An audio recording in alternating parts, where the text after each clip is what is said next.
سورہ رحمان میں اللہ تعالیٰ نے یہ سوال 31 ٹائمز پوچھا ہے کہ تم اپنے رب کی کون کون سی نعمت کو جھٹلاؤ گے. یعنی اللہ تعالیٰ نے ہمیں پیدا کیا ہے، پھر اس دنیا کو ہمارے لیے بنایا ہے، جیسے سورج، چاند، بادل، بارش، ہوا، جانور، پلانٹس، دریا، سمندر. اتنی زیادہ نعمتوں کے بعد کیسے ایک سینسیبل انسان اللہ کا ناشکرا ہو سکتا ہے؟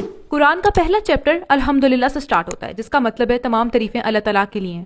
ہم ہر روز الحمدللہ لفظ کو استعمال کرتے ہیں شکر ادا کرنے کے لیے. جیسے ہم سے کوئی پوچھتا ہے کہ آپ کیسے ہیں تو ہم جواب دیتے ہیں الحمدللہ. اینڈ سملرلی اسلام بھی ہمیں دن بھر شکر گزار رہنا سکھاتا ہے.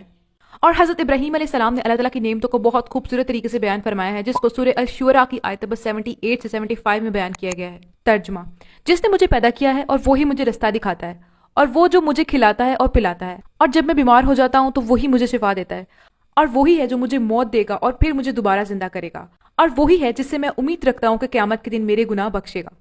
اور حضرت سلیمان کی اگزامپل ہے قرآن پاک میں، جس کو سورہ نمل کی آیت نمبر 19 میں بیان کیا گیا ہے.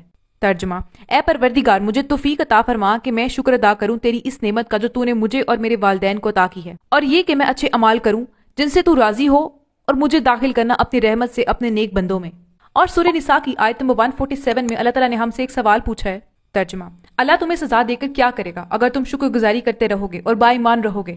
اللہ بہت قدر کرنے والا اور پورا علم رکھنے والا ہے. اور اس آیت میں بھی اللہ تعالیٰ نے ایمان لانے سے پہلے شکر کرنے کا ذکر کیا ہے. اور اسی طرح قرآن کا چیپٹر نمبر 1 ہمیں شکر گزاری کرنا سکھاتا ہے، اور چیپٹر نمبر 2 جو کہ قرآن پاک کا سب سے لمبا چیپٹر ہے، ہمیں اللہ تعالیٰ پر یقین کرنا سکھاتا ہے. And according to psychology, if you are grateful to others, you will be liked and appreciated.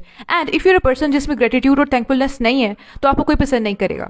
اور سورہ ابراہیم کی آیت نمبر 7 میں اللہ فرماتے ہیں. ترجمہ: اور جب تمہارے پروردگار نے تم کو آگاہ کیا کہ اگر تم شکر کرو گے تو میں تمہیں زیادہ دوں گا، اور اگر ناشکری کرو گے تو یاد رکھو میرا عذاب بھی سخت ہے.